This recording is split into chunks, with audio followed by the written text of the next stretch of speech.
Most editors think that being great at editing is enough to get better clients, but it actually comes down to three very simple things. So I took one of my students, helped them fix those three things, and they landed a higher paying repeat client in just 7 days. So in this video, I'm going to show you exactly how to fix your editing business so you can land a higher paying repeat client too. A few months ago, I got an application to my editing program from an editor named Jacob. He had 5 years of pro experience and his work had actually racked up over 170 million views, but he was stuck. Jacob was editing in a niche that really was never going to pay him what he was worth. So he was working hard, he was getting big results for his clients, but he still wasn't making enough money to live comfortably. So he started to wonder if his career was even worth continuing. I got really close a couple of times to just being like, I'm done with this. And then like, it was kind of sad, so I didn't want to give it up. Only 1 week into the program, Jacob landed a new repeat client in a higher paying niche. And he didn't stop there. A few weeks later, he raised his rate with his current clients by 30% for the exact same work. And by the end of the program, he had a brand new high-end commercial showreel ready to pitch production companies and agency clients with a newfound confidence. Here's how he did it. When Jacob applied to the program, almost all of his clients were in the YouTube entertainment niche, and he was really great at it. But here's the problem with editing for creators. Their income is unpredictable, and when money is tight, the first thing that gets cut is the editor's pay. So even though Jacob's work was pulling in millions of views, his pay hit a ceiling fast, and honestly, he wasn't being paid what he was worth. I've almost hit my ceiling of what clients are willing to pay me in that niche, and it's not enough to be like, yeah, this is what I'm going to do for the rest of my life. And a lot of editors get trapped here. They either keep grinding away on work they don't want for pay that doesn't match their skill level, or they choose to walk away from editing for good. And Jacob was close to walking away. Stumbling across your YouTube channel is kind of like, the universe gave me an opportunity, it felt like. What Jacob really needed was a brand new showreel to attract the type of work he wanted, not the type of work he had already done. But it takes time to build a new reel, and Jacob needed a quick win. So here's what we did. Jacob had a ton of YouTube experience, but as I said earlier, it was for entertainment channels. But because of his success editing YouTube videos, we could take his experience and reposition it a bit to pitch business channels. Why businesses? Because businesses have budgets, creators don't. When you reposition your existing work for a higher paying niche, you can actually move up the editing income ladder fast, which means you can start getting paid closer to what you're worth without having to build a whole new reel from scratch. We focused on 5 key fixes. First, a new portfolio site positioned to attract business clients, not more creators, a professional new headshot, and a business email. And then we worked on a new bio that leveraged the YouTube experience that he already had,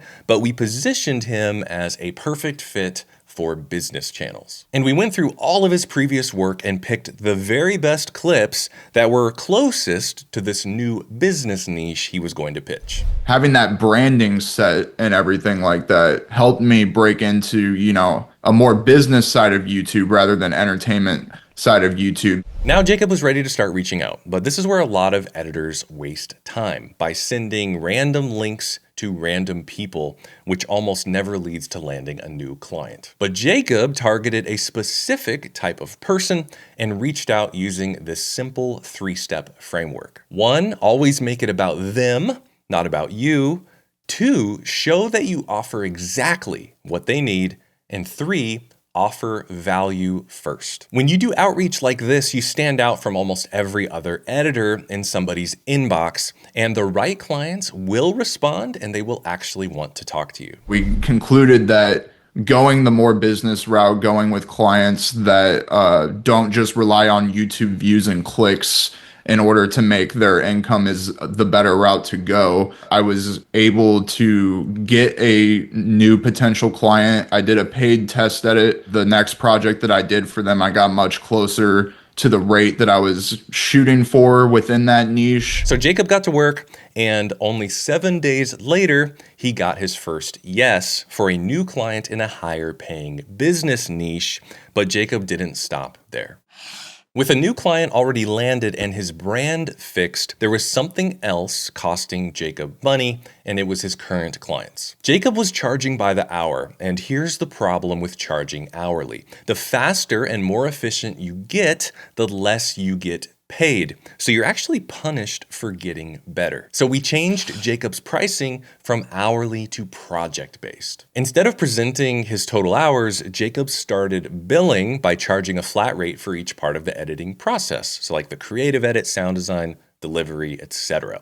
So the client could easily see the value of each part of the process instead of just staring at one hourly number. When you bill by the project, clients often will stop questioning your hours, which means no more justifying yourself, no more awkward back and forths, and you get paid for the value of your work, not necessarily how much time you spent clocked in. Here's what happened. So a few weeks in, Jacob was charging his current clients 30% more for the exact same work. Learning the bidding process from you kind of taught me how to be a little bit more internalized with the way that I bill clients, led me to be able to get more in the ballpark of what I would like to receive from YouTube entertainment clients without being stuck in that cycle of like having to always justify it. And if you want to raise your rates with your current clients by working directly with me, click the link in the description to check out my editing program. Jacob already had some serious momentum. He already booked a higher paying repeat client. He raised his rates by 30% with current clients, but there is still one more level to unlock: commercial editing. To attract commercial clients, Jacob needed commercial work on his showreel, and he didn't have any when he joined my program. That's the catch-22 a lot of editors face. You want to edit in a new niche, but you don't have any work to show in that niche, so you're basically stuck. That's why inside my program, editors cut high-end spec commercials they can actually use on their show reels, so they can use that work to start attracting the type of work they actually want to be hired for. And by the end of the program, Jacob had a brand new high-end commercial showreel polished to broadcast standards. As an editor coming into the course that has already had clients beforehand, I'm pretty familiar with getting revision notes on projects, but doing it with you was more of a collaborative process, which made it more exciting. At the end of the day, you know, you were just trying to get me to reach like the maximum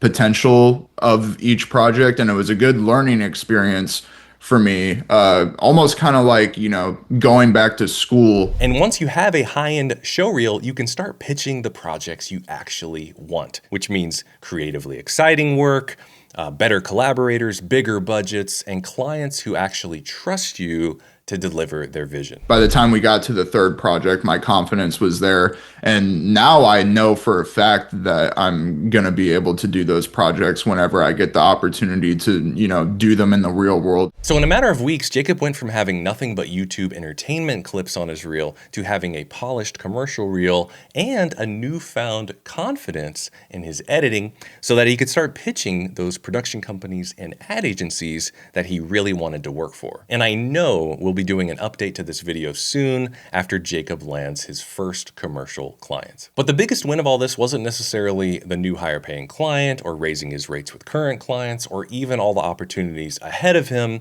with his new commercial showreel. The biggest win is that Jacob is now able to stay in the career he loves. It sets me up for the potential and the opportunity to stay in this career, because, you know, that was kind of a big thing for me, was is this career even sustainable for me? Now I know that it can be sustainable for me. What I'll get from my return on investment in the course is that, like, I get to stay in this career. Pretty big return on investment as far as that goes. If you're stuck in a niche that isn't paying you what you're worth, or maybe you're wondering if editing is even a career that can be sustainable for you, and you're ready to break into a higher paying niche by building a new commercial showreel directly with me, click the link in the description to check out my editing program. You now know the exact steps to break through your editing income ceiling and land higher paying clients. But none of it will work if you don't know the 5 places your editing income is blocked. So watch this video next to find out what those are and how to fix them. Happy editing.